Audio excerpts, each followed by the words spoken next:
This conference will now be recorded. Okay. All right. Jake, anything to talk about today? Nothing for me, thank you. Okay, Peter, anything for you to talk about today? Sure, I have something I want to throw out. Okay. Ken, anything you'd like to raise today? No, thanks. Okay. Dennis C, anything you'd like to raise? Nothing for me. Thanks, Rick. Okay. Mark, Dr. Mark, anything for you today?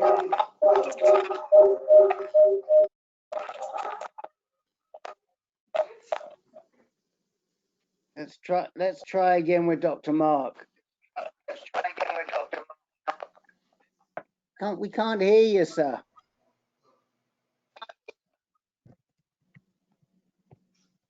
No. Put it in the chat window because we can't hear you. It's crackling. I don't know what's doing. We want you to participate.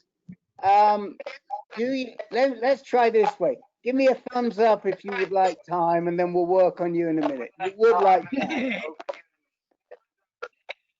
All right. A little bit of time.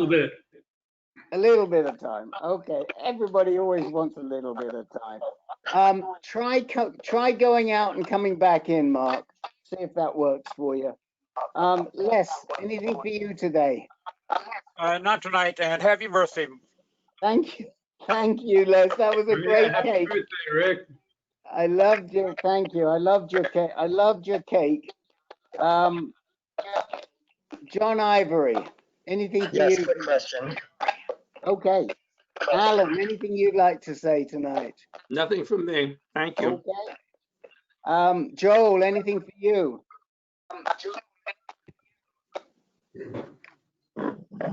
I'm wondering if it's me because I'm getting scratchy from Joel. Is anyone else getting scratchy from Joel? Okay, so Joel, we're getting scratchy from you too. I'll come back to you. Len, anything for you? No, nothing for me, Rick. You do sound a bit low volume. Can you increase your volume a bit? Not without going into my control panel. Hold on a minute. I have to go into my control panel and change the sound on the You're loud enough for me. What was that? You're loud enough for me. Oh, I am. Maybe I can hear just fine. okay. Yeah, me too. Len, maybe you need to turn up your volume. Yeah, I did. It was me. Okay. Okay. Operator error. Okay. All right. Where was I? I was at Len. Len, anything? Did you say no? Nothing for you tonight? I said no. Okay. Jim Barnes, anything you'd like to talk about tonight? I don't think so. Okay. Oh, look, somebody just snuck on. I happened to see that smiling face. Otherwise, he was going to catch me. He was trying to catch me out, but I saw him. All right. Gentlemen, we're getting a lot of feedback here. Please mute yourself until you are ready to speak. Jake, you just muted me when I was ready to speak. I was just, and then you wouldn't let me answer Rick with some snappy rejoinder.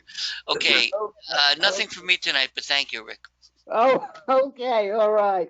I didn't get the honor of actually saying Larry Fish, but nothing for you. Okay. Sorry, Jim Barnes. Was there anything you wanted to raise, Jim? No. Okay. Herb, anything for you tonight? No? No, okay, because you're muted right now. Okay. Sylvester, anything for you tonight? No, thank you. Okay. Paul, anything that you'd like to talk about tonight? Nothing for me tonight, thanks. Okay. Rusty, anything for you? I have a quick question. Well, maybe not quick, but I've got a question. Okay. Al, anything you'd like to bring up? Yes, I do.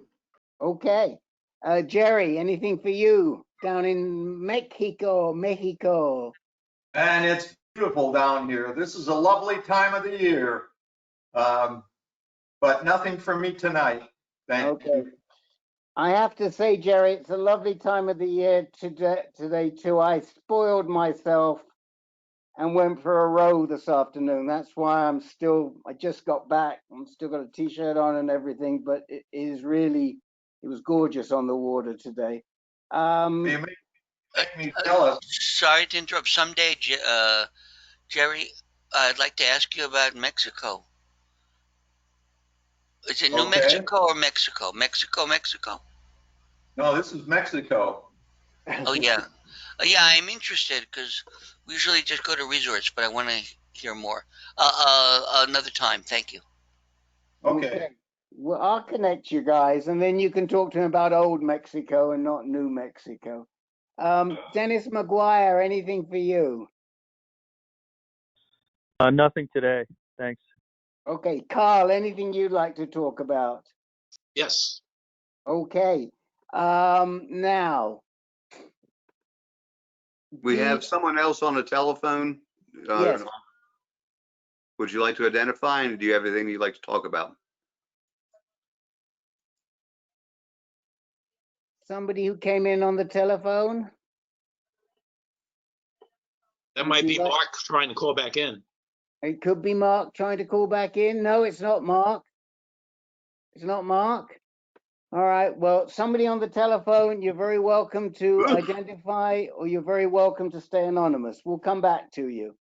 And then it must be David who joined us as well.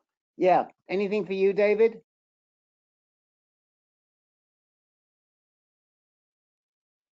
David, DM is DM David Muslin? No. So who is DM? Who's the DM mystery? That's Dennis McGuire. Oh, that's Dennis McGuire. Okay. Yeah, he's on the phone. Oh, he's on the phone. Okay. All right. I'll have to take time to read that in a moment. All right. Did I check in with everybody who wanted to get checked in with? Jim Jeffries. Oh, sorry, Jim Jeffries. There you go. Jim, anything you'd like to talk about tonight? I'm good tonight, thank you. Okay. All right. So we got a couple of people who haven't identified. Hang in. And if you want to say something, or you can use the chat window. I should just tell everybody that the chat window is the little question box at the top. And a lot of stuff goes on there, so we recommend you keep it open. And in fact, somebody's been writing messages to Herb. Is that something we need to focus on, Herb? You're muted.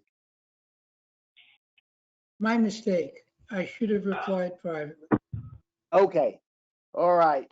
Great. We're very happy that you guys please feel free to use the chat window between yourselves. In fact, Larry, you can chat with Jerry, and Jerry and Larry can figure out their email addresses, and it'll be one thing less I have to do.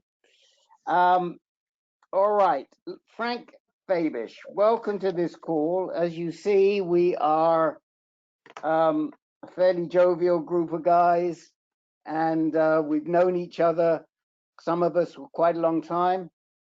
And what we usually do when there's somebody new like yourself is we ask you to introduce yourself, tell us how come you're on the call, give us a little background, where you are in the disease path, where you're getting treated, how old you are, who your doctors are, because we might know them or we might not. And then if there's anything particular on your mind. And from there, we will be happy to start to work with you and support you and navigate you as best as we can. So you are up and you have to unmute yourself. Will unmute. There you go. We can hear you. My name's Frank Fabish. I'm in Columbus, Ohio. I'm 75 years old. I am a Vietnam veteran, where I can thank Agent Orange for my prostate cancer. I'm being treated at the James Cancer Hospital at OSU, and I was being treated at the VA clinic, and didn't like the delay there on my treatment, and I went for a second opinion to the James with Dr. Amir Mortazavi, who is a urologist oncologist, a specialist. He was recommended to me by somebody who has worked at the James for almost 20 years. I was diagnosed, well, first I went through breast cancer in 2013 and was had a mastectomy, and everything turned out fine with that. I've had no recurrence. I contacted prostate cancer 2016, had a radical prostatectomy, Da Vinci technique. Everything was fine, good margins, no problems with it escaping, but it came back in just over a year with rising PSAs. And I went through 37 radiation treatments along with 2 Lupron injections during that time, but had a pretty drastic allergic reaction to the second Lupron shot, which I broke out in a rash below my knees on each leg. And it took almost 4 months to get it cleared up. It was pretty serious. So my urologist at the VA took me off. After my radiation treatments, PSA down less than 0.01, all good, but 2 years later, last year it came back and the PSA started climbing. My urologist at the VA sent me to the VA Dayton Hospital for an Oxyman PET scan. And they found some hot spots on my lungs. I came back and my urologist wanted to wait for 2 to 3 months for a CT scan and a bone scan. And that's when I said, no, I'm not willing to wait. I want to find out something more right away. I went to the James, and there they did a CT scan and a bone scan, and they found 3 nodules on my lungs, all around 1 centimeter. So it wasn't considered a mass. It wasn't 3 centimeters or above. So my oncologist recommended a biopsy, which I had, and they confirmed that my prostate cancer had metastasized to the lungs. And he immediately, 2 weeks ago, started me on injections with Firmagon.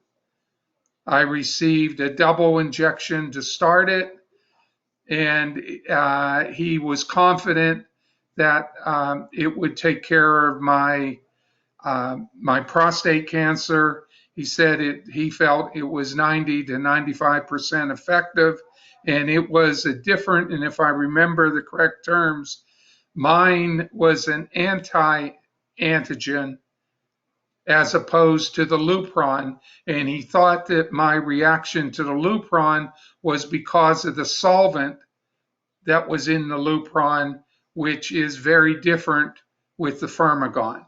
Mm-hmm.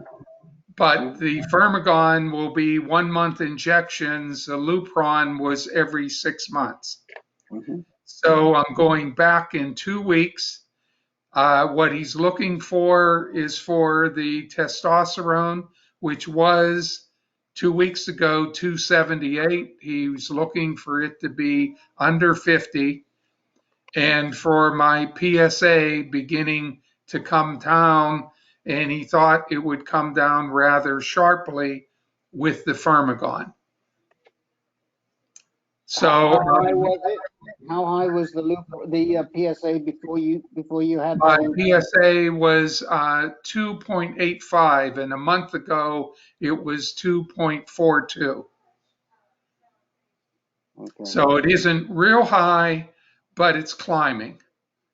So his effort, he said, is with the hormone injections to start starving the prostate cancer cells, and he expects that in a follow-up PET CT scan to see the nodules begin to decrease in size, if not go away. You're right. Well, I don't know if that's going to happen or not. That's what he predicts. But what's going to tell me if it's going in the right direction is in 2 weeks when I go in for my second injection and the labs ahead of time and see where the blood draw says my numbers are. So, did you say his name was Mortasari? Can you spell that for us? Mortazavi, Mortaza. I looked him up. He's a medical oncologist with GU specialization, mostly bladder, but he does have GU. Okay. So, a lot of interesting stuff here. The first thing I want to say to you is, are you aware, and we would really welcome you to this. We actually run a male breast cancer group. We run 3 meetings a month, but one of them is in the UK. So that one's at 9 o'clock in the morning. But we run 2 other meetings. One is a sort of presentation meeting each month, and the other is a meeting just like this where you chat with the other guys. And so we'd love for you to join in there. Most of these men are not familiar with it, but I'm very familiar with that meeting. I usually sit in, and I've trained the moderators on those meetings. So I just want to say, Frank, you are super welcome to participate in that meeting. The second thing I want to say to ask you is whether Mortasavi has done any genetic testing for you, or if you've done any genetic testing for yourself.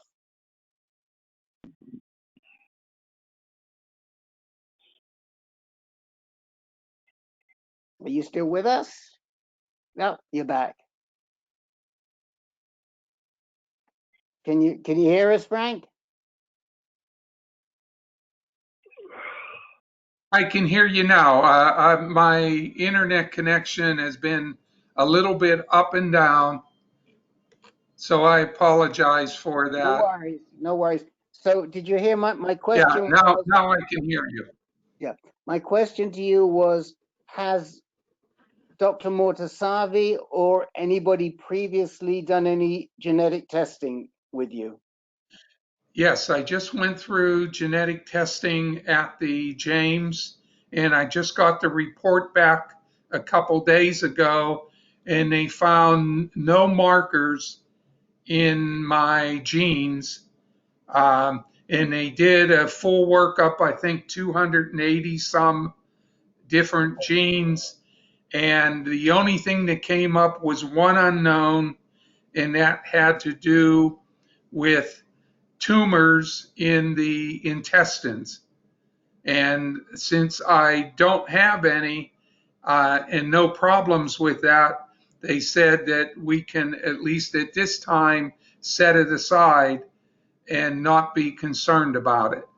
Okay, well that's great that they did that, because very often when you see breast cancer and prostate cancer, it's a good indicator for a genetic mutation. I'm sure that's what Dr. Mortasavi thought. But in your case, it could well be related to the Agent Orange, so as you pointed out. So, you know, we'll come back to that finally. Yeah, and one other point is back in 2013, I also went through genetic testing, but at that time, all they checked for was the BRCA1 and 2 gene, Yeah. which was negative. Okay, okay. So that's helpful information. So, I would like, first of all, I have one idea, and I think that frankly, this is probably the recommendation that I would ask you to check out with your doctor is really standard protocol today, but let's see if other people get to that. But who would like to start talking to Frank first of all? Who's going to be first up? Before we do that, can I throw in one other question? Absolutely. My VA doctor, my urologist, who, again, I had no complaints with their treatment. I just didn't like the delay in getting answers. But when I went in to see him last week, he asked if I had checked with my oncologist to see if he would recommend that I go on enzalutamide or apalutamide because of the adrenal gland and its production of testosterone. Right. So he's leading you to where I will lead you eventually, and we'll talk about that. One thing I do want to mention to you is keep your VA guys totally up to date, because you can get all of your drugs through the VA.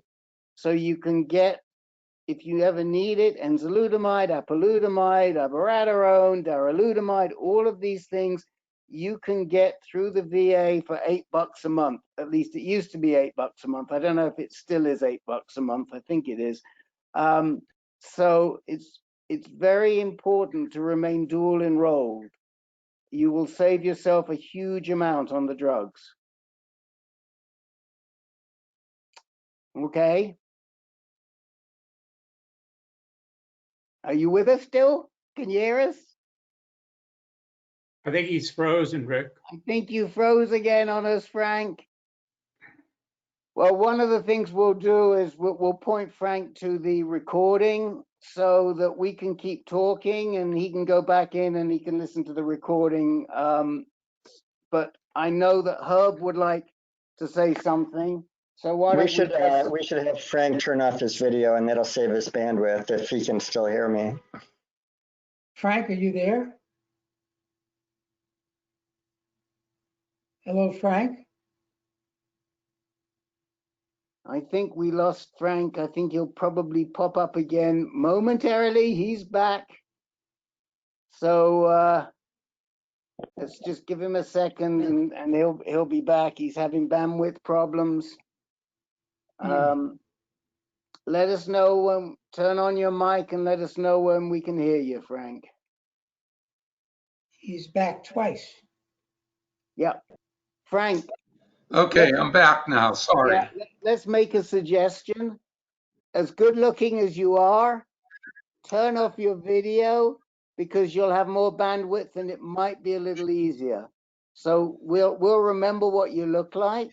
There you go. And hopefully that might make it a little easier for you and you won't get jammed up. Okay. I know Herb wants to say something, so let's kick off with Herb. Well, I mean, I think you're on the right, your urologist is on the right track. I think he's advising you based on current procedures that just ADT alone is not appropriate.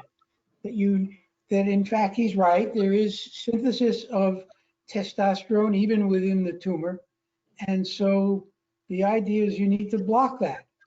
Now, personally, I would have not used enzalutamide or of that family. Those are receptor blockers. I am on abiraterone, and I think according to current studies, that would be the appropriate first drug.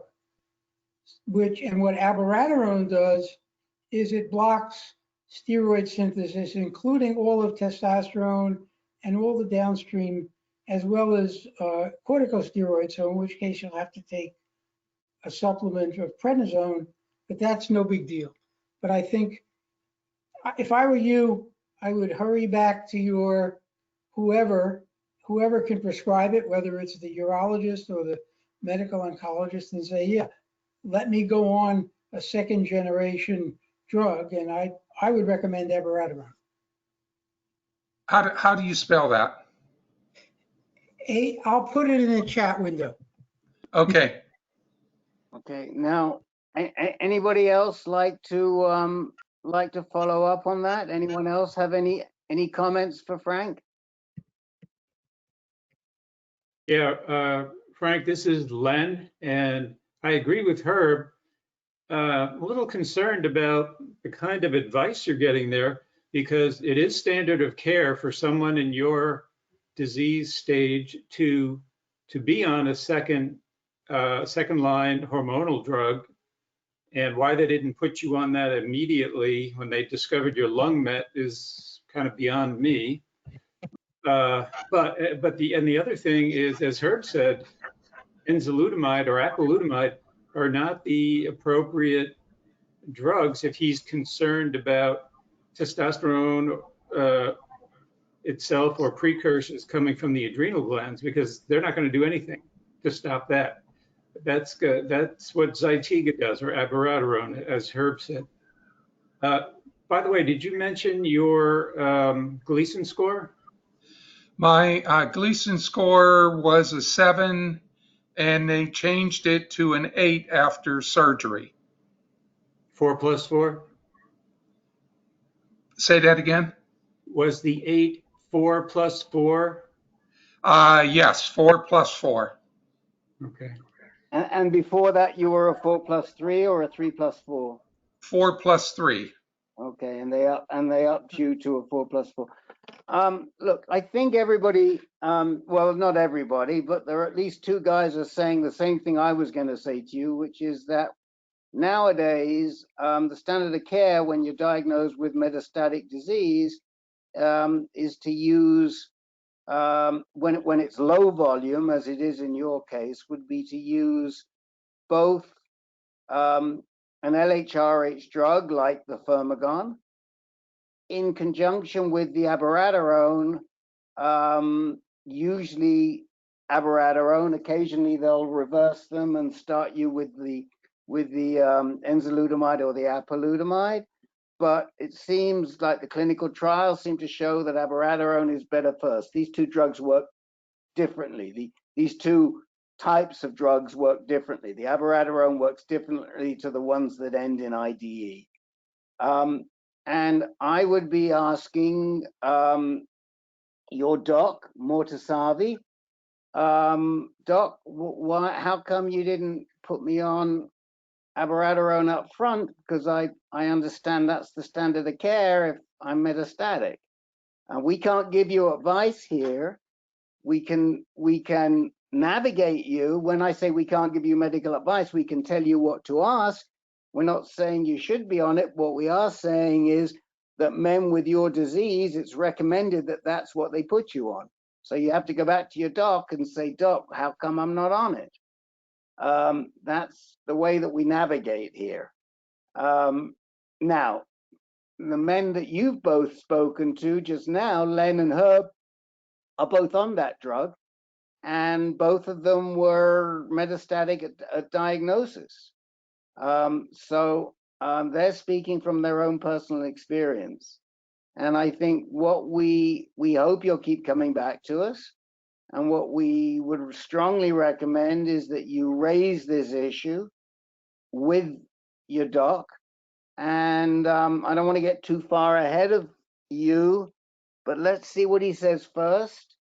And and then come back to us. Yes, that's a good recommendation, and I'll take that to him.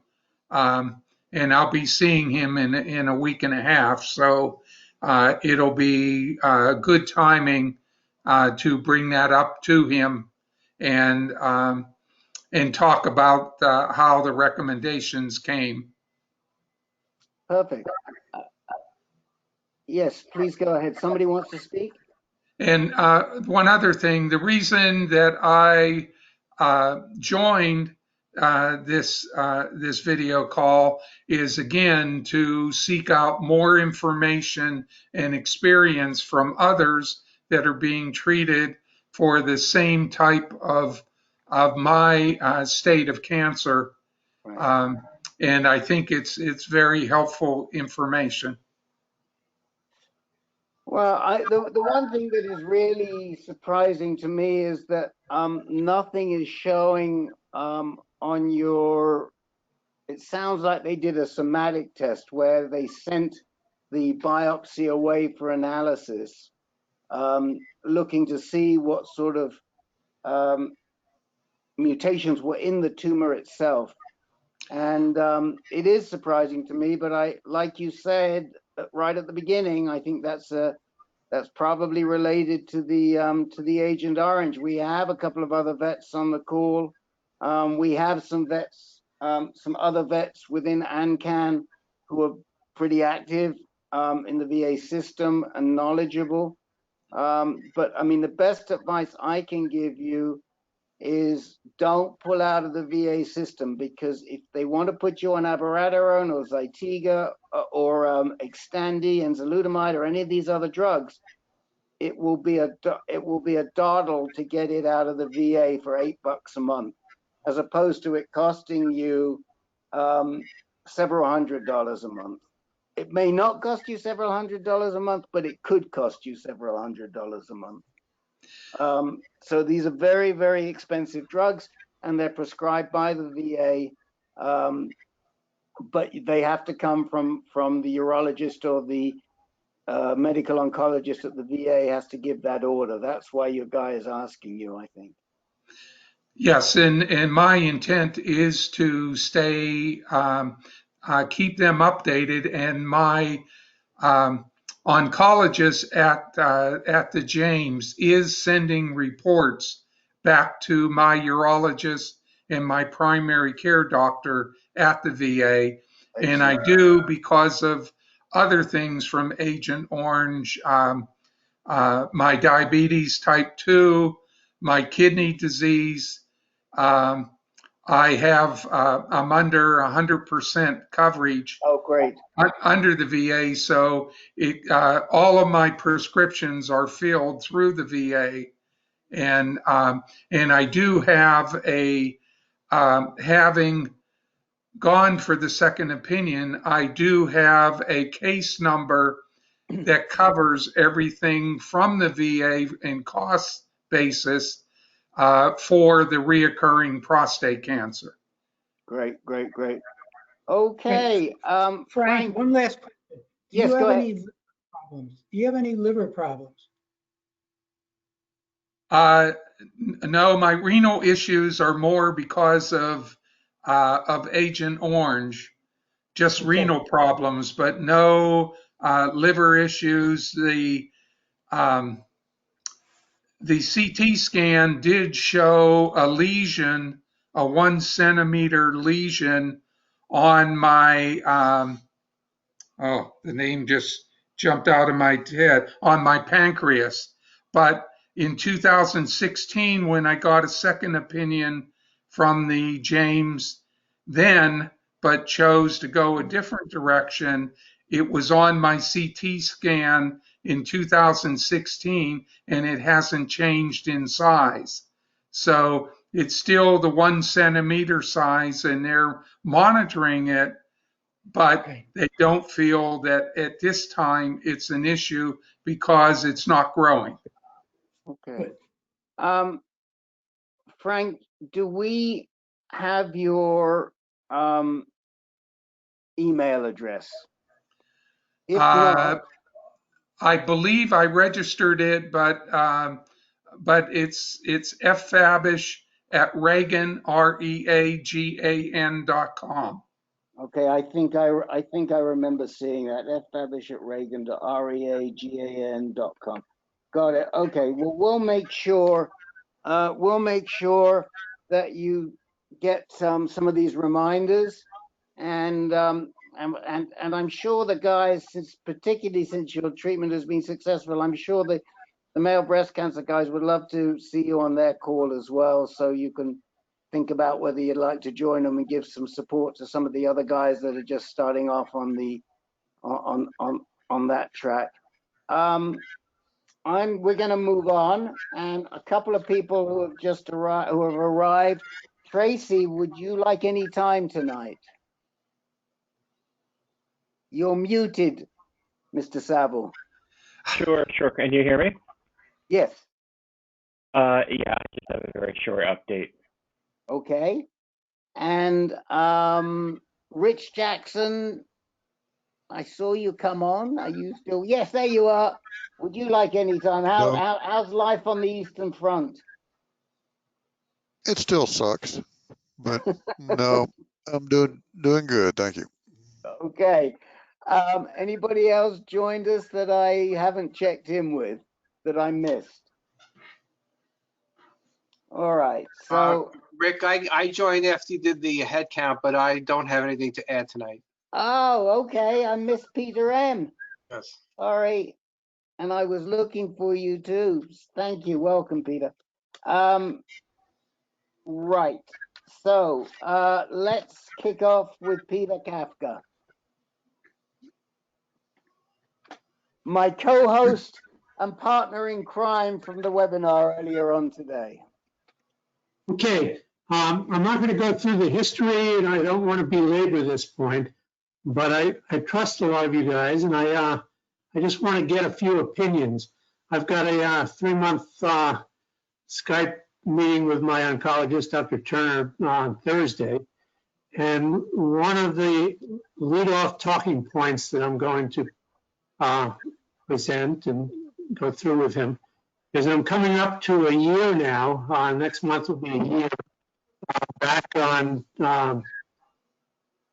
ADT with second line. I've been on darolutamide, Nubeqa now just about a year, and I'm tolerating it real well.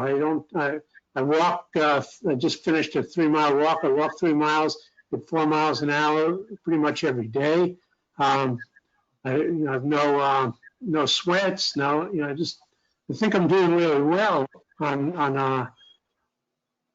ADT and second line drugs. I have no bone mets that I know of at this point. I'm 6 years into this, and I've been on and off. I've done holidays 3 times now over 6 years, on and off ADT and second line drugs. And each time I make it a year and a half or so, and then PSA starts creeping up. I do a PSMA test. I find out where the action is, and I either do radiation. This most recent one is I did chemo. And I guess my question is, I'm going to present to Dr. Turner and bounce it off of him whether I should risk going on another drug holiday. Or am I kind of out of my mind and off my rocker, or should I not rock the boat here since I'm tolerating this stuff and just stay on the drugs? I already put an application in to Bayer to carry on with their patient assistance program. They've been carrying me. It doesn't even go through my insurance company. Bayer has been giving me the drugs.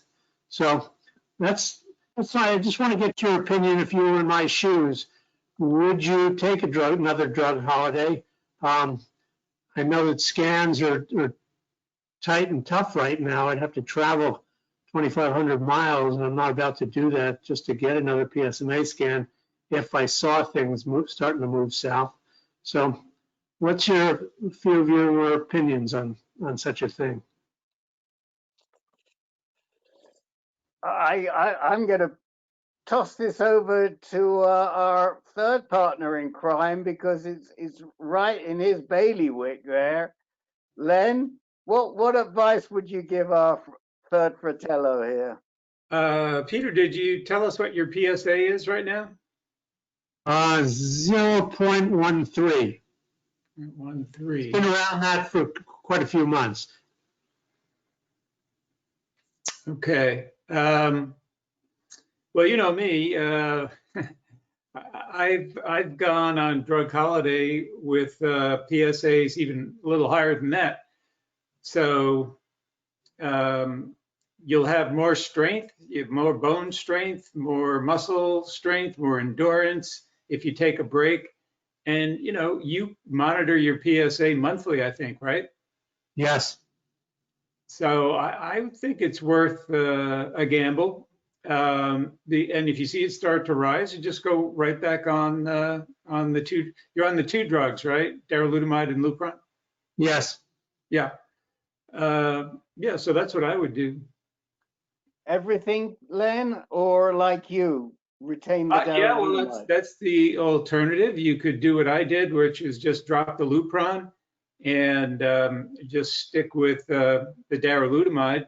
I still feel better having dropped the Lupron, even though just like you, I was tolerating Lupron fairly well, except for the fatigue. The fatigue was starting to get to me a bit.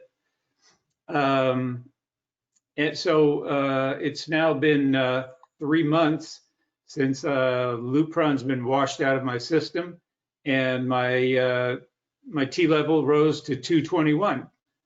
So, you know, I'm feeling better.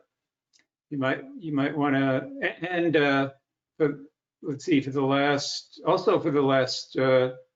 3 months, the PSA has remained stable on just darolutamide monotherapy. So those are two options. Good idea. Whichever one you're more comfortable with. You want to feel like you still have some protection, stay on the darolutamide.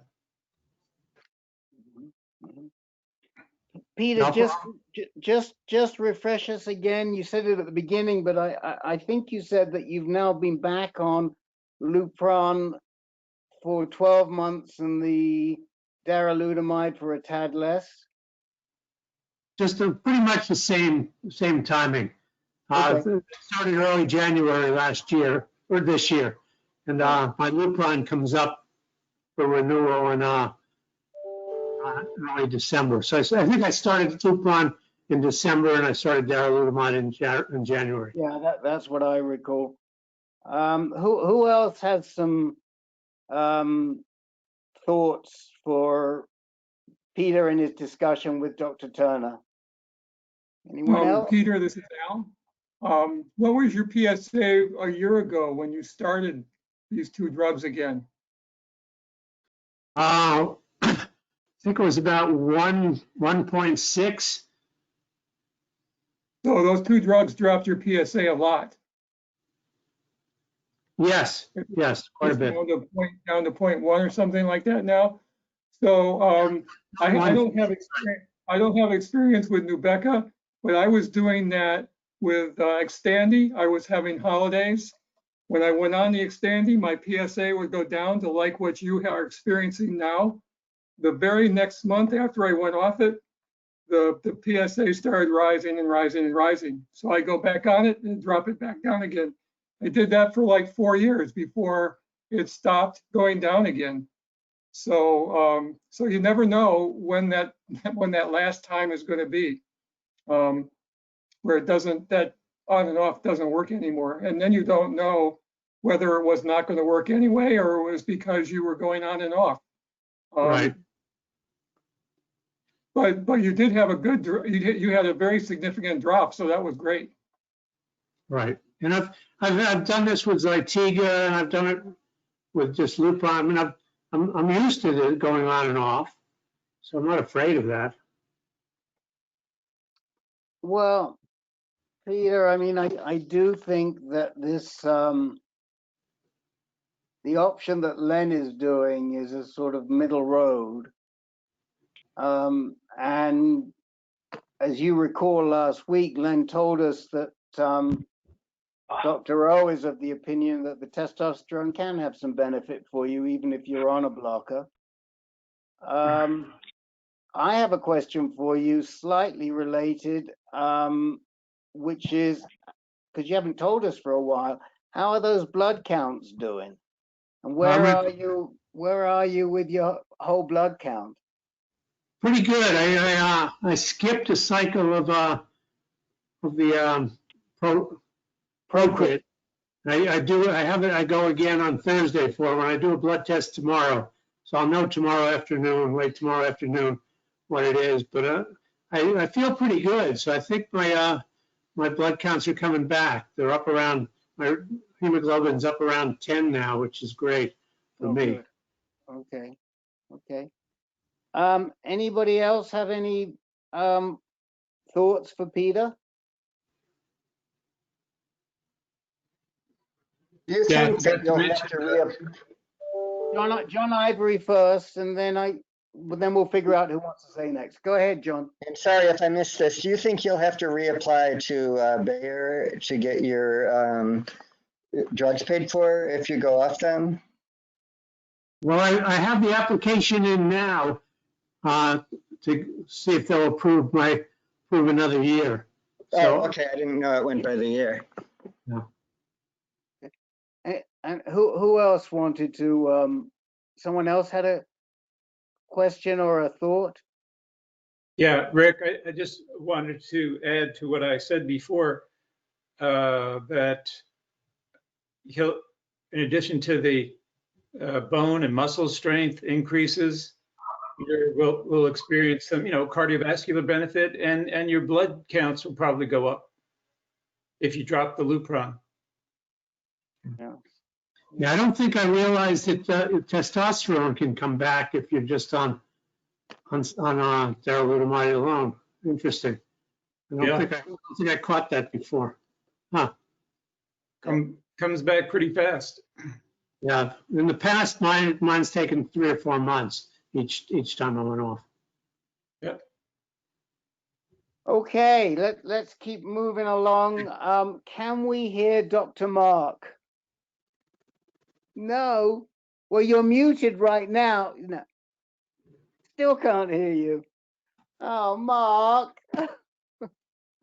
Oh man, you got to figure this out. This happened before. You got to call the call the GoToMeeting people. The GoToMeeting support. I'll try and put if I get a second, I'll give you the number for GoToMeeting support. No, it's something else. Okay. All right. Okay. All right. Well, we're moving right along. We can't hear Dr. Mark today, so we'll put a circle. Now I can't remember. Les, did you say you wanted some time today or not? No, thank you. Okay. I think I put a tick by your name because of that calorie-free,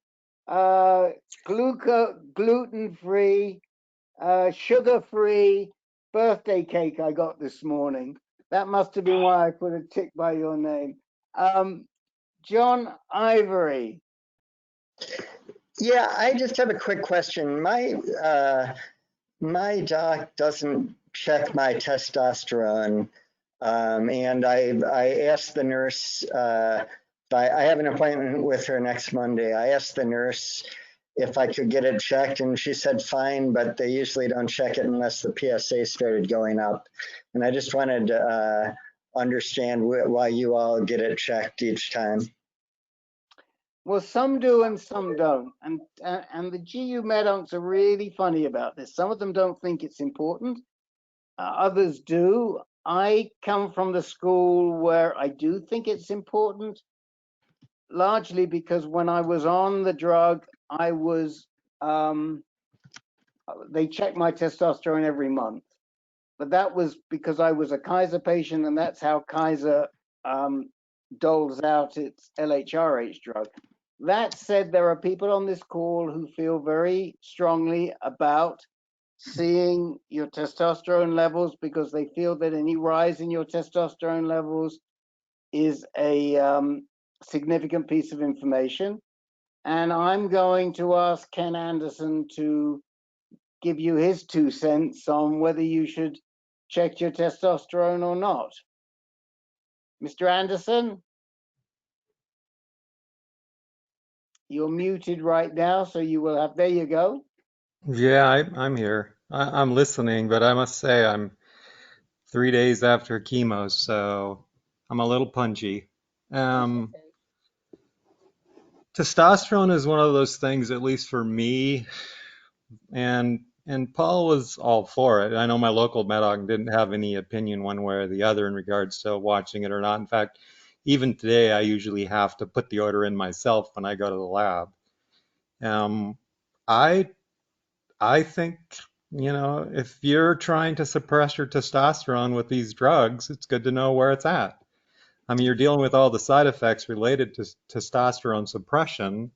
And for me, just mentally, I want to know if it's 50 or 20 or 1. You know, combining Abby and Lupron, mine has consecutively been in the last 9 months below 1. So I just think it's something good to watch. I don't know if that helps, John. No, that does. And I've been on those 2 drugs for about 8.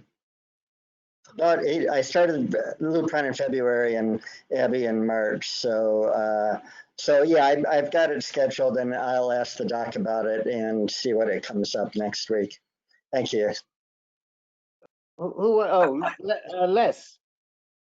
Yes, I have my family doctor order from just a local lab, and he's got it set up on a 1-year basis, so I can go in anytime I want, anytime within the year, however many times I want. So it's strictly with my local family doctor. That's interesting. Okay. Anyone else want to talk about? Yes, Jim Barnes. I share that frustration. I just don't understand why it's not a standard of care to test your testosterone, and because here they're prescribing me a 2nd-line ADT enzalutamide, and without testing my testosterone after the Eligard. So to me, it's kind of like just throwing another hand grenade, and just, we just want to get it to 0.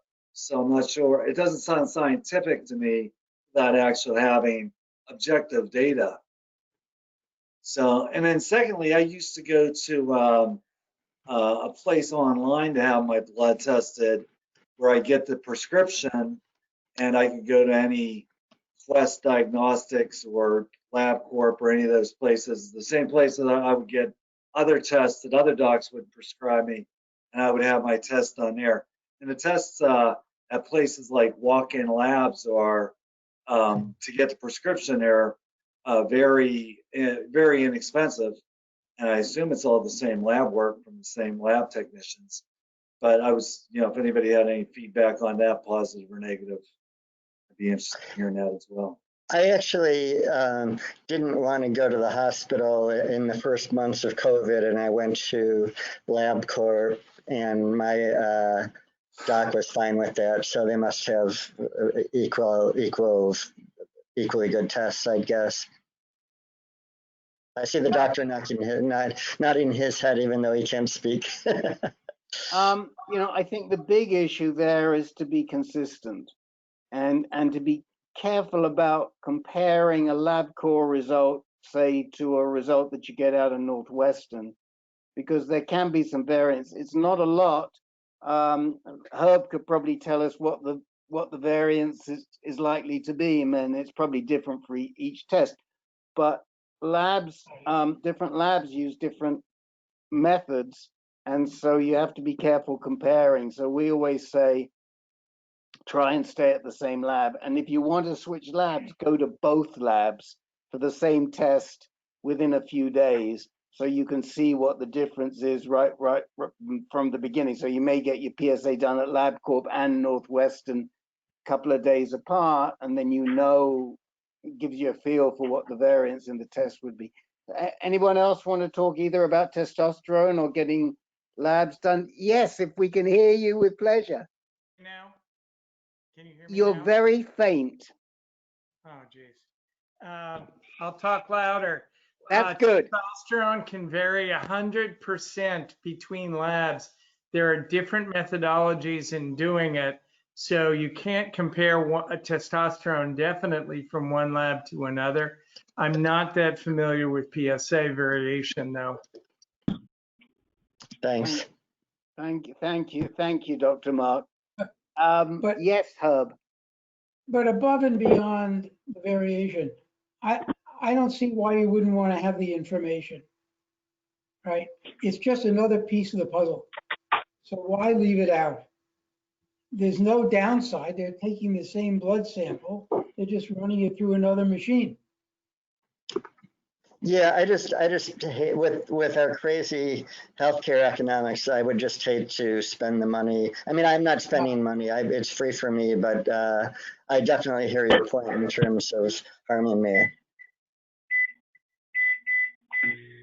Okay. All right. Have we exhausted this topic, or does anybody have a burning issue they want to raise on it? This is Tracy. The only other thing I would add is that it seems like everybody wants, what people are most interested in is trending. And all of a sudden, if they do see your PSA go up and then they're like, oh, well, let's look into your testosterone. Well, that you're already past that point. And so this, it just eliminates, rule in, rule out. And so testosterone is a pretty common test in the labs. And I can't imagine that it's that expensive these days for the amount of tests that do get run for it. It's not like some sort of hepatitis or something, but I would absolutely demand it. Great, thanks. Yeah, and it's definitely a drop in the bucket with all the treatments I've had. Okay, let's move on to Rusty. Do we see Rusty? Do we see Rusty? Oh, yeah, we see Rusty. Yeah, come on in. Had to go to the bathroom. Listen, let me just say, it has been known, I won't say who, for us to be taken to the bathroom along with the participant. I spared you that. Yes. Nothing happens in the bathroom when you're at our stage. So, so just a very, very quick question. And I've been having issues with my hands, mainly, and my knees. Just wondering if anyone after radiation and ADT had the same issue where, I got a trigger finger and both hands are very, very sore. I'm just wondering, there is a relationship to it. I'm just wondering if anyone else has come upon that.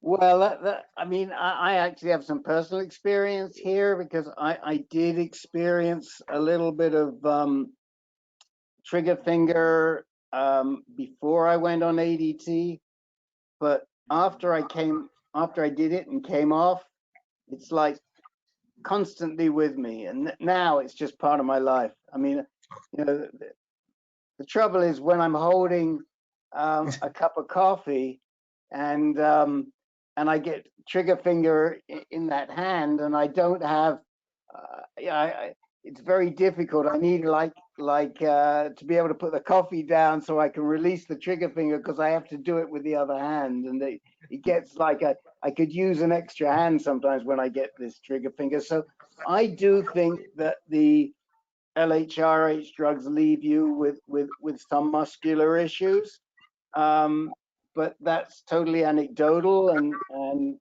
my opinion.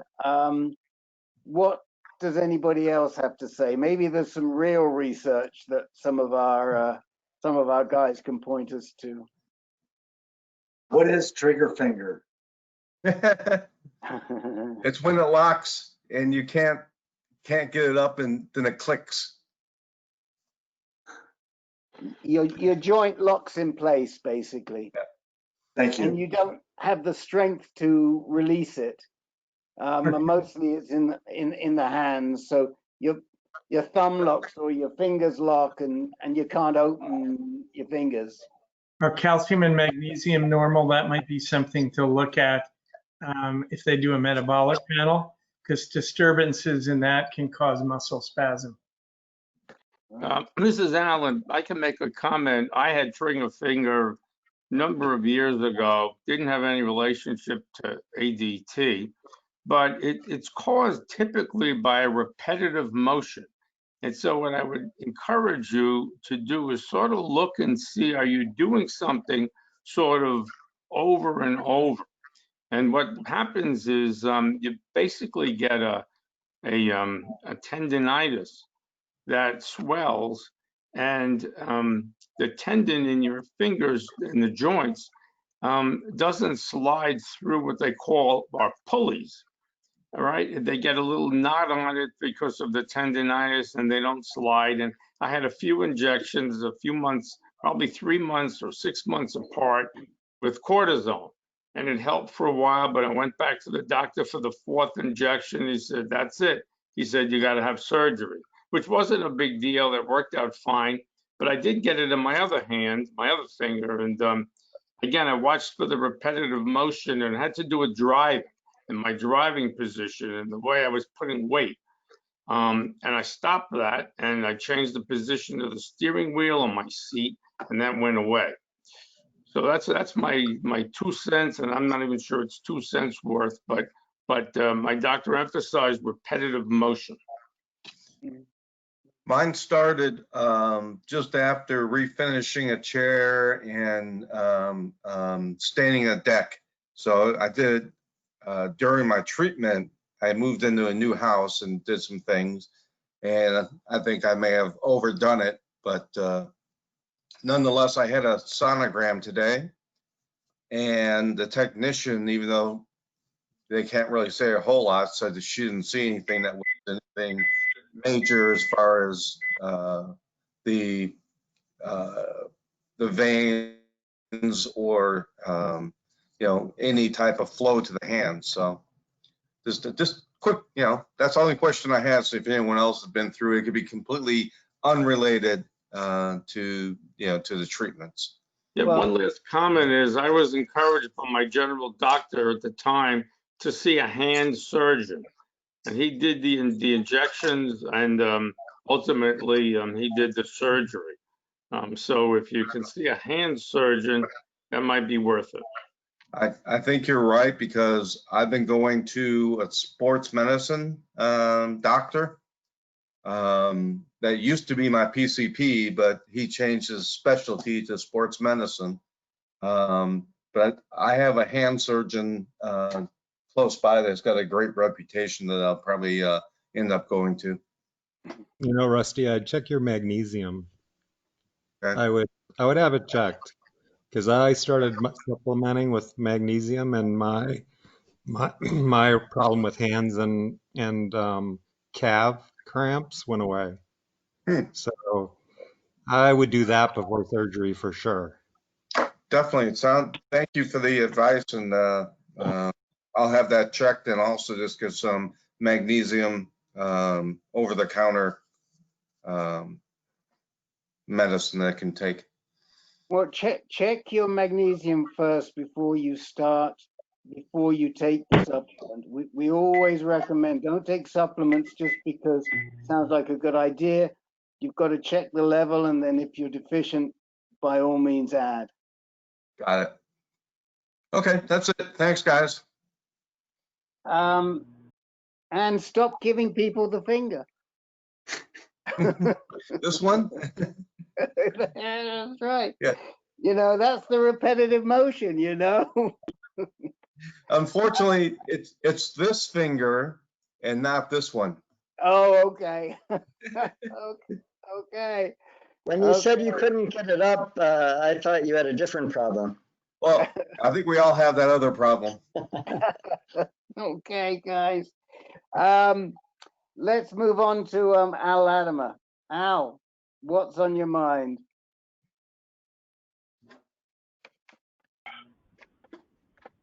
I had a virtual chat with Dr. Turner last week, and I think I've mentioned before that I was interested in the BAT trial, the testosterone, bipolar testosterone trial, and that the trial at Johns Hopkins was closed. So I was talking to Dr. Turner about that, and he said that he has one patient in San Diego where his urologist is he's basically doing that same trial off, just mimicking that trial. And I was wondering if there's anybody in the group that has any experience with the BAT trial. Does everybody know what I'm talking about? Is everybody, well, BAT stands for Bipolar Androgen Therapy. And correct, that's correct. And what it is in very shortly, tersely, is large doses of testosterone followed by LHRH. How far apart?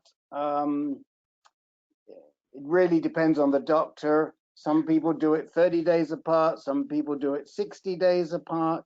We've had guys that do it. We've had Sam Denmead, who is the PI, the principal investigator on the trial at Hopkins, present to us. And if you look on our website, you can hear Denmead. If you haven't done that, Al, I strongly recommend you do it. Just search for BAT, or maybe one of the guys will put it in the chat window whilst we're talking, and listen to Sam Denmead talk about the BAT trial. I think it was about 2 to 3 years ago. We have had guys who have done it. I can think of 2. Sadly, neither of them are still with us. The best that we found was that it had a temporary effect. There was one guy who had very, very difficult disease, and he got, I think he managed his disease for about 8 months with BAT. But let me throw it open to anybody else. And by the way, the theory is that the testosterone re-energizates the androgen receptors and makes them responsive again to the LHRH drug, so that the LHRH drug is effective. That's the idea. It stimulates these, basically the androgen receptors feast on so much testosterone, and they become so gorged that they become responsive again to being shut off by the LHRH drug. I hope that made some sense. Yes, well, it's my understanding that the cancer cells can't adapt to the rapid back and forth between excessive testosterone and no testosterone, and they tend to die, I guess. But that's interesting. You haven't had anybody that's had any other than temporary success with it. So yeah. I have a second question. You guys seem to know. Hold on a minute. Is there anyone else that has input on BAT? I wonder if Dr. Turner, did he have patients, or Schultz have patients that did well on BAT? Well, the same kind of thing. It lasted for a while. So he wasn't. Was he enthusiastic about you going after it? He was kind of neutral about it, but I haven't given up on it yet. Okay. I heard that talk that Denby did. I'm going to go back and listen to it again because it's been a while now. That's where I first became interested in it. All right. Right. We just I'm not saying no, I'm not saying it's bad. It's just that we've never seen any real long-term benefits from it. Well, the one thing about Dr. Turner and Scholes is, I mean, they have lots of patients, and Turner could only point to one patient he's had that's tried it. And he was, like I said, he was doing it with his local urologist. And I'm not sure exactly where it stands right now. But he didn't say don't do it. One guy that I'm thinking of, one guy that tried it was in the Virginia, Maryland area. And the other guy was in California at UCSF, and he used to go up to Santa Rosa to get his BAT treatments. And his doc, Rahul Agarwal, basically said to me, hey, if you want to try it, go try it. We're not going to do it here, but he didn't stop him, and he didn't stop treating him. He didn't kick him out, but he used to go up to Santa Rosa to do the BAT. And So you know, I the could- other thing is, and I've heard this from both these men and others, you don't really feel a benefit from having so much testosterone in your body. It isn't like all of a sudden you're, you know, Arnold Schwarzenegger. I think that it probably has to do with just the volume and how rapidly you alternate between the two. So I just put a link in the chat room from a presentation that the Hopkins guy gave in June, and it's got Kaplan-Meier survival curves in it, and it doesn't look that impressive to me. So you should all take a look if you're interested in So DHT. you found something more recent than a couple of years ago? This is June 2020. June 2020. I haven't seen that one. I'll definitely look at that. Appreciate that. So it's in the chat room. Okay. And Ken made a comment that it doesn't impress the MDA guys. You know, I'm not sure. I don't know what to say to you, Al. Al, have you had any? You mentioned your PSA was down to 21. Anything since then? No, that was 2 weeks ago. I'll have another PSA test in a couple of weeks, and we'll see which way I'm trending now. Okay. You know, one thing which we've discussed quite extensively, and you might want to raise this with Dr. Turner, is whether he thinks you would get any benefit from switching to a different PARP inhibitor. I've heard docs say no. Professor Bill Burhan's, God rest his soul, who did take olaparib, was BRCA2 positive, and was himself a genetic researcher. He was of the opinion that it could make a difference. And you know, it might be just worth trying rucaparib or talazoparib and just seeing if you get a response out of it. Well, that's also a good idea. I had one other question, if I may. Yes. You fellows all seem to know all the best prostate doctors around the country. I'm looking to get a second opinion also, and I'd like to try to do it within driving range of where I am. Do you have a recommendation either at Emory or Mayo Clinic? Anybody? Well, no. I'm not a big fan of Emory for many reasons. Their cancer center was closed for 4 years because of falsifying study data. I've talked to a number of guys who've gone there with prostate problems, and the outcomes have not been stellar. I think in this day and age, get the best. And all these docs are doing telemedicine. I set up an appointment with Dr. Turner in LA. I set up an appointment with Alicia Morgans in Chicago. And these are top people, and I'm sure that Rick can give you other names. But don't rely on having to drive to get there. Stay safe, skip the cost to travel, and talk to the best people. That's going to be far better than getting on in the car and seeing someone.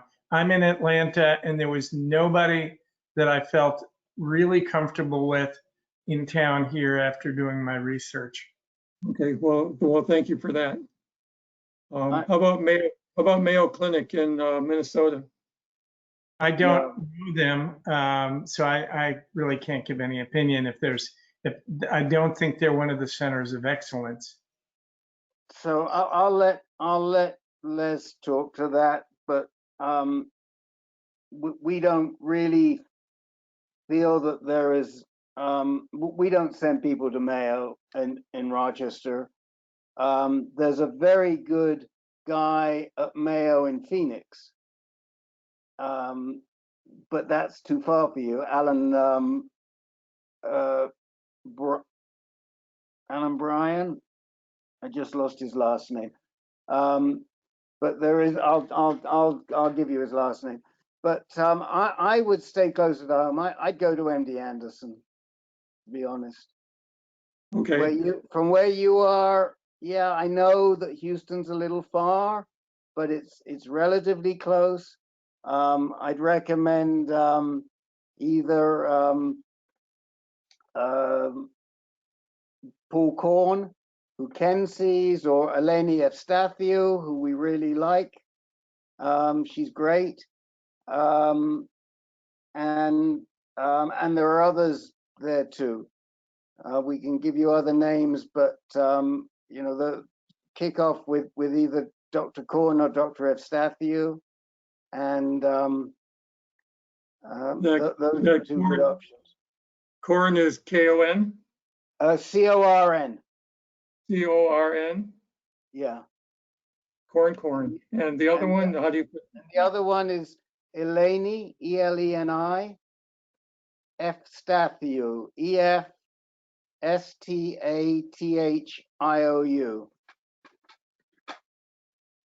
And if you want to see Dr. E in action, Patient Power should very soon be publishing the webinar that Len and I did with her about a month ago, October 30th. Yeah.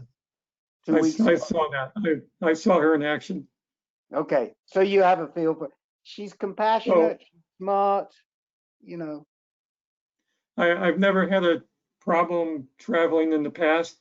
It's just that COVID has thrown an extra. Will she do a virtual meeting, or do I need to go there? I know, Ken. What's MD Anderson's attitude on virtual meetings? Do you know? You know, I think she will. I know Paul does telechats. He's not really like Zoom savvy. So I've had 3 telechats with him, and I find them just as good as talking. You know, I know what he looks like. I don't need to see his face. So he's okay chatting on the phone, but he doesn't do like, you know, he doesn't do go to meeting or Zoom or any of those. And I don't know if it's a HEPA thing or I don't know. He's fine talking though. You But know, Len, didn't she address that? I can't remember. Do you remember if she addressed that in the talk, Len? Sorry, Rick, addressed what? Whether she does telemedicine. No, I don't recall her talking about that at all. Okay, all right, no worries. Look, if you need more names, we'll give them to you. But for me, I'd go to MD Anderson. We can give you plenty more names. You don't have to come west, but we can. Okay, well, I'm already familiar with MD Anderson. I used to go there back in the beginning. So anyway, I'm going to look into that, especially if I can do it virtually. I run into some situations where they won't do an initial appointment virtually. They want you to come in. They want you to have scans done there at their facility, etc. So, but I'll see what she has to say. I appreciate that. Thank you. Okay, if not, then come back to us and we'll see if we can set you up with people that we know do it. I mean, I know Dr. Morgan's does it at Northwestern because we've sent people to her. That's John Ivory's doc and other people that are on this call. I mean, I don't mind traveling if it's a risk reward situation. I mean, if it's you know, I just have to figure out what's riskier. Right. Doing it or not But doing it. So, start off with MD Anderson, especially if they know you, and then if not, come back and we'll throw you some other ideas at you. okay. Thank you very much. Appreciate that. Okay. Carl, what are you thinking about today? I listened to the patient power presentation earlier today. Yeah. And, you know, limited in time, 45 minutes. And I think for the first 20 minutes, they talked about COVID and saying, oh my God, you know, the purpose of the discussion was about side effects, managing side effects. So like COVID, you know, I guess it's an ancillary kind of a thing, but I personally, I thought there was too much time spent on COVID and not enough on the topic at hand. And for me in particular, I've been having some, I have to classify it as possible side effects. And I have not reported to my, at my Rutgers Cancer Institute, they have a nurse triage line that you're supposed to report side effects to. And my thought was, well, is it really something that rises to the level of being reportable? And I just wanted to get opinions. And you know, about 4 weeks ago, I started back with a personal trainer. I go once a week. And after each personal training session, I've been feeling achy. And it's like I'm attributing some of these side effects to having gone, you know, relatively, you know, not overly extensive with the exercise, but like as I'm sitting here, I have some pain in my right hip. So, you know, I've had it for some days. And the general question is, you know, when does, as I said, when does it rise to the level of a reportable event to your oncologist or nurse triage line? That's my first question. And the second item, I had to previously discuss my search for PSMA scans, and I went back to find. Okay, let's take one at a time. Go right ahead.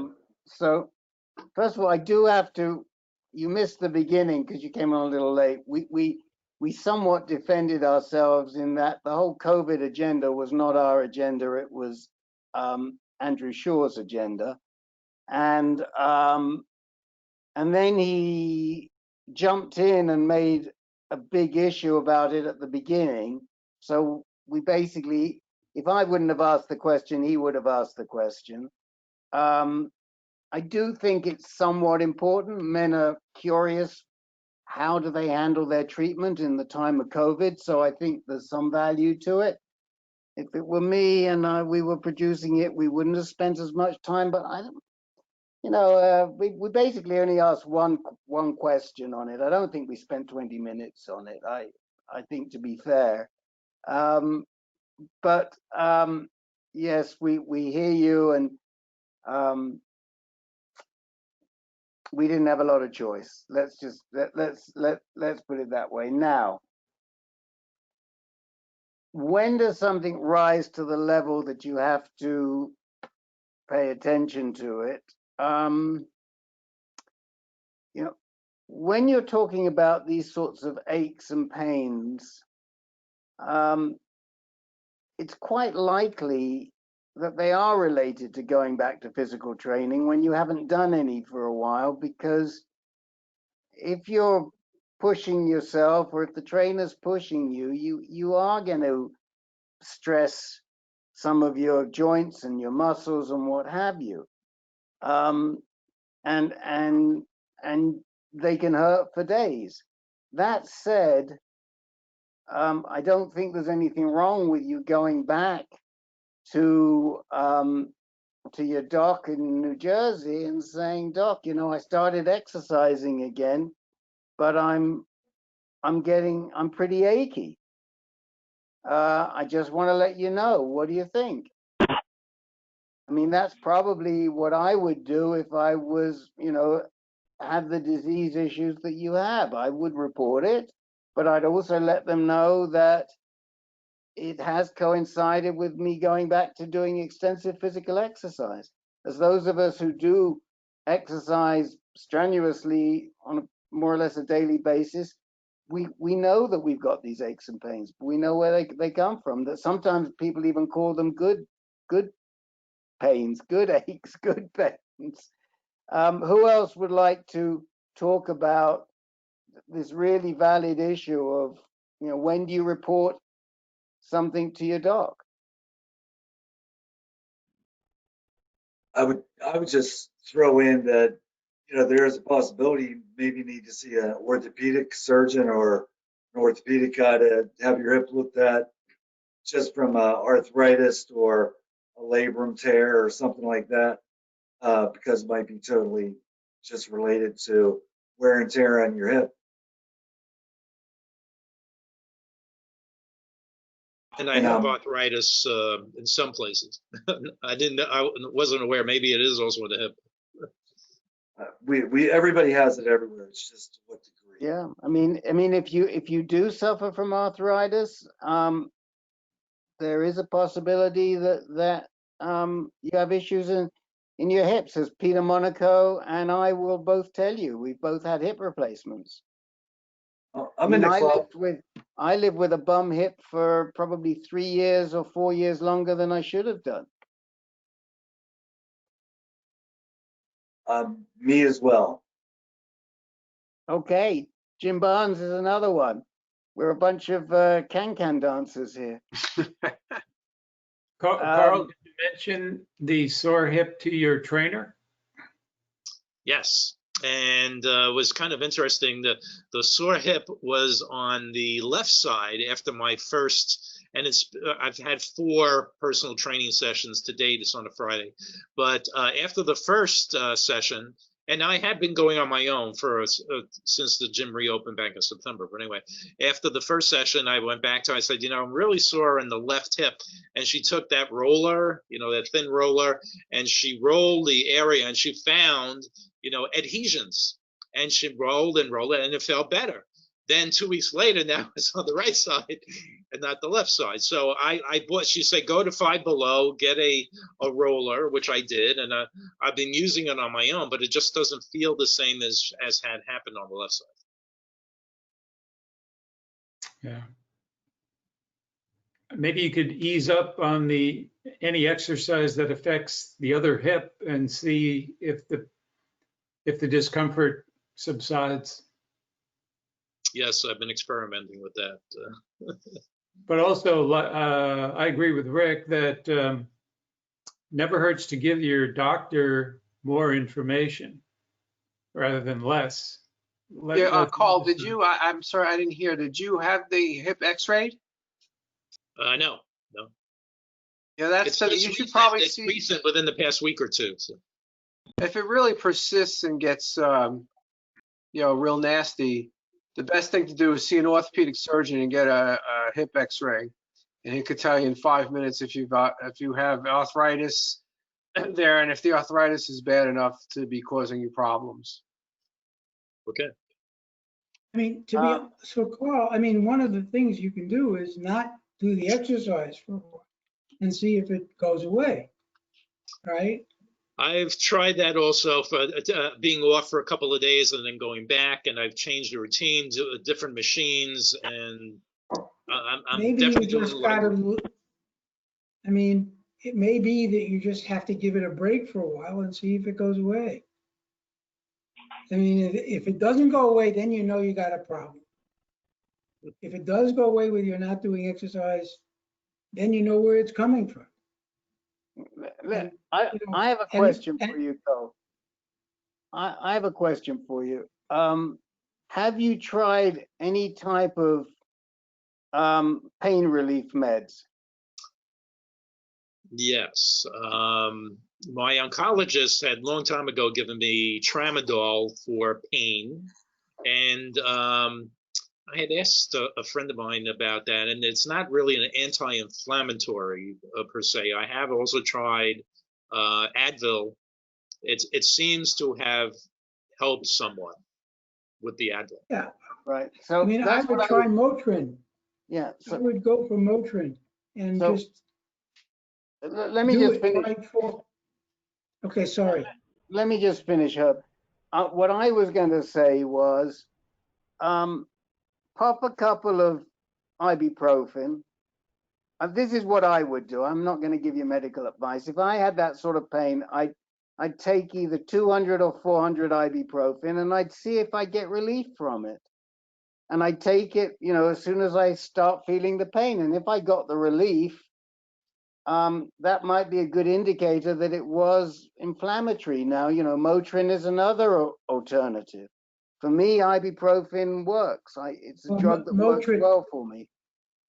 So let me follow up on that, Rick. I mean, I have hip pain after I go running, and I take ibuprofen is Motrin. I take 400 and it goes away. And so I know that it's sort of an inflammatory issue. And I agree 100% with what Rick said. Okay. You know, yeah, I forgot Motrin is, Advil, Motrin, it's all the same. But don't buy Advil or Motrin. Go and get go to CVS and get their generic ibuprofen. You know, you don't have to be paying the big bucks. You know, those scientists at the NIH, they have deep pockets there. So, No, I get mine at Costco in a huge bottle. Oh, there you go. Yeah. Okay, so you're getting the same generic ibuprofen I'm getting, right?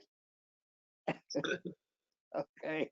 Okay, I guess just moving on to the second part of this, Yes. I have previously mentioned my pursuit of trying to get a PSMA scan, and I talked about that Sloan Kettering is offering to, outside of its bubble, so to speak, of non-patients that for a cost of $7,000 approximately, you too can get a PSMA scan at Sloan Kettering. So I had looked on mailcare.org, which I look at regularly, and there was someone who posted something. They said, well, I got mine approved from my insurance company, and it was Aetna. I said, oh, I have Aetna. So I sent a request, an email to Aetna. I said, do you cover PSMA scans? And they wrote back a few days later to say, as long as it's proven to be medically necessary, then yes, we do. Ah, okay, so now I started the ball rolling between Rutgers and with Sloan Kettering, and to see if I can get, and they call it a trial, although it's for diagnostic purposes, and the trial is just going there for 2 hours and getting your PSMA scan. That's their trial. So that might be an option, a viable option for me. Mm-hmm. Well, it is a trial because what they're doing is they are making you part of their database, and then they're following your medical records down the road to see what treatment options have been developed from the results of the trial. So, I mean, it is a trial in that sense, but it's not something that you have to keep going back to. I suspect they'll want access to your medical records.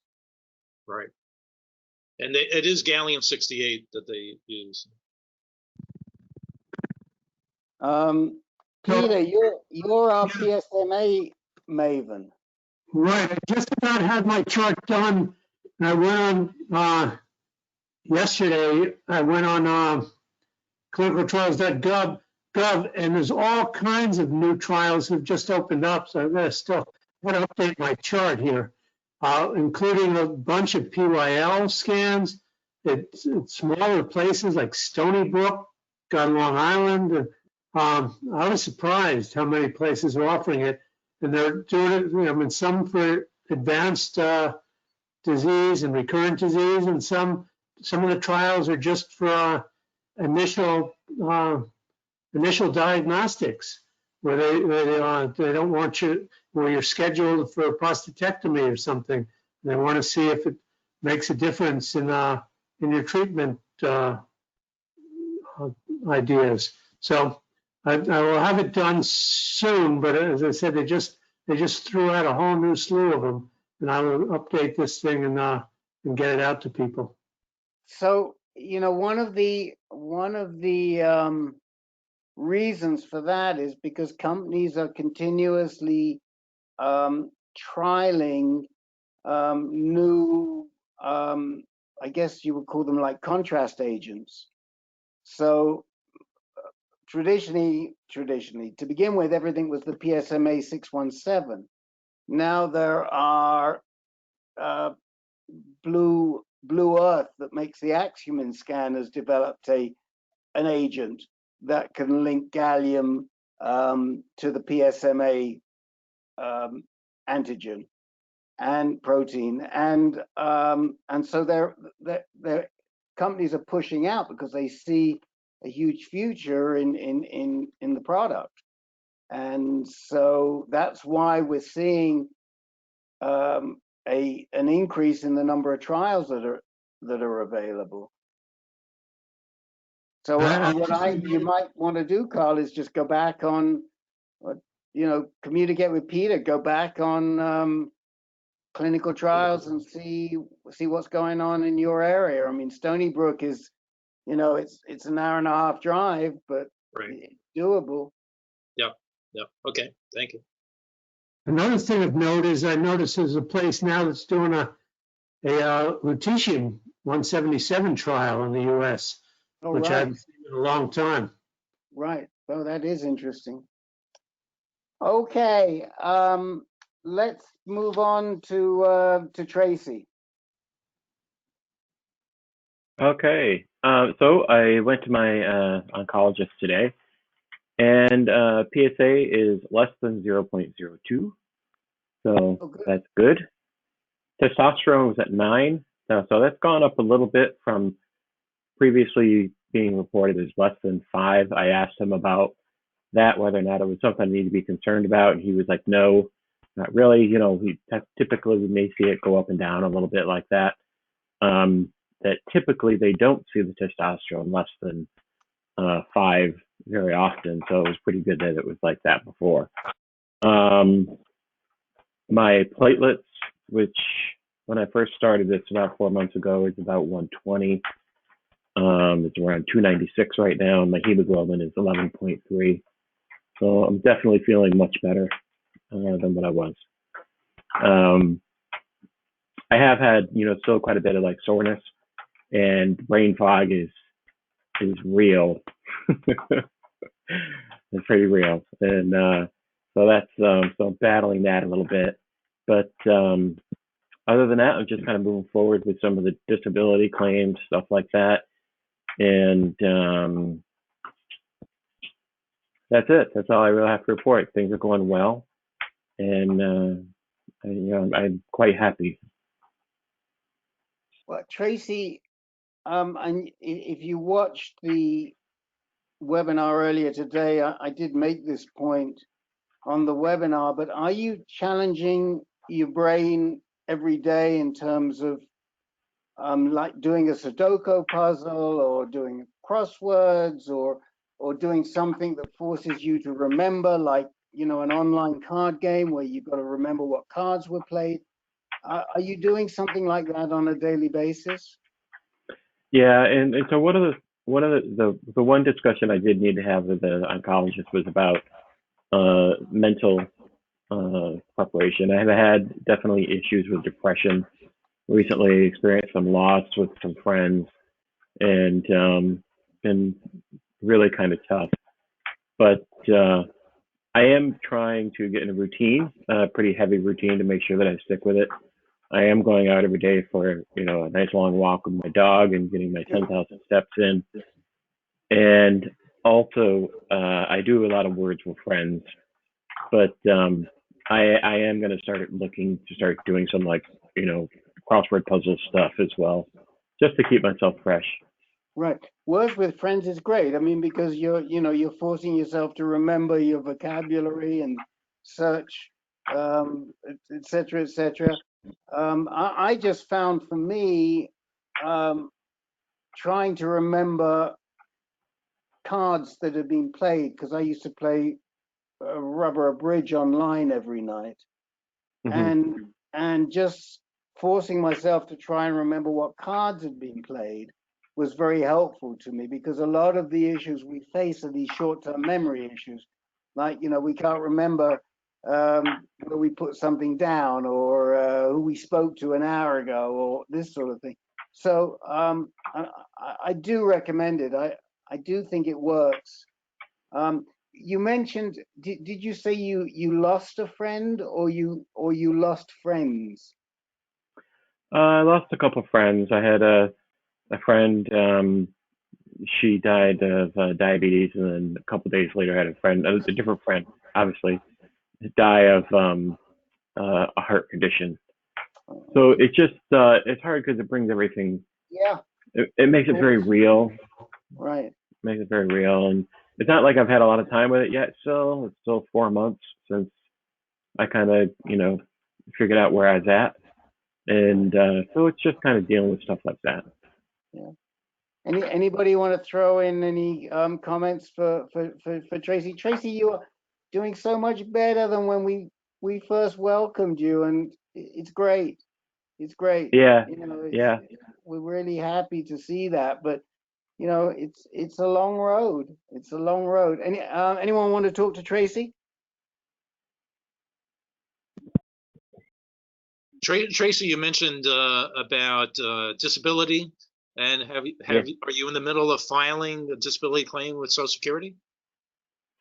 I am, and the interesting thing about that is I spoke with a lawyer, and he's going to be doing that for me. When I told him my story, and maybe not the time or the place to talk about it, but the first thing he started talking about was malpractice. So he's off on that tangent, and I said I'm not getting to worry about that until we get the other end. Now, the good news is that he actually had prostate cancer recently himself, and it was detected early. So he was quite fired up about the fact that I was 54 and they hadn't even run a PSA or a CBC on me, and probably ever in any of my records. So so either way, he's at least engaged in getting this through. Okay, yeah, I eventually got a lawyer too, but and I live in New Jersey, and the standard practice is that you get turned down at least twice by the state of New Jersey, and then the next step is to go in front of an administrative law judge for federal purposes. And I also had an attorney. The whole meeting was just 5 minutes, and the judge apologized to me. She said, well, it's clear to me you have metastatic prostate cancer. You should have been approved. So it was 5 minutes and it was done. Yeah, and I did talk with my doctor about it today, and he's like fully on board. He's like, this should not be an issue whatsoever. It's metastatic prostate cancer. He hasn't had any issue with other patients that he has. So between the two of them, I'm pretty sure we can get it through. Okay, good luck. Hopefully. I'll just add one other thing in terms of the mental health. I lead on and off, I co-facilitate a group for depression and bipolar disorder. It's through an organization called DBSA. It's more local, although we're doing it virtually right now. But if you ever really feel like you need to chat, it's a peer-led group, and similar to this, some of the people have pretty severe illness where they've been hospitalized, or if they've tried to commit suicide or whatever. But if anyone on the call ever needs that, reach out to me. Yeah, I am gonna go and see a therapist. At the very least, it could help with the application. So And it's always good to talk it out a little bit, but we'll Yeah. see. It's all And good. It's all good. on that score, don't forget that we have a Speaking Freely session on Thursday. So please join us. And I will. I think Mr. Jackson left the call, but you can hear the sonorous tones from the Eastern Front on Thursday, and we welcome all you guys. If you don't know what we're talking about, you can sign up for it on our website. It is a call that we run for men only to discuss everything around cancer except treatment. And it's a pan-cancer call, meaning there are guys with all types of cancer on that call. The majority happen to have prostate cancer, just so happens, what a surprise. But that said, it is a really good call. Rusty, I think Rusty left us too. So the two moderators that are on that call, and John, are you moderating that Speaking Freely too? No, I can't remember. No, unfortunately, the group I moderate is on Thursday, so I skipped that one to come to our under 60. But okay, well, okay. So anyway, but it's well moderated, and please everybody join us. And I see somebody called Tom that joined late. You're very welcome, Tom. I'm sorry, it's sort of the back end of the meeting here. I think you're on the telephone. Can't really tell. And it's not green. So if you are there and you'd like to say something, please do. And if not, the next meeting will be next Tuesday. Whatever date that is, next Tuesday is the 24th. And we'll be meeting at 6 p.m. Eastern. Figure it out for whatever time zone you're in. Tom, please come back early in the meeting. We'll definitely make time for you. And I think I got to everybody. Is there anyone on here that wanted to speak up tonight who hasn't had the chance to do so? I just want to say thanks for spending your birthday with us. Oh, thank you. My pleasure. Thank you, guys. Thanks. Happy birthday. Thank you. Thanks very much. I'm glad it worked out. I got to get a row in on a beautiful day beforehand, and we got to hold the meeting, so it worked out well for everybody. All right, guys. We'll say good night, and we'll see you next Tuesday. Good night. Cheers. Happy birthday. Thank you. Happy birthday. Thank you.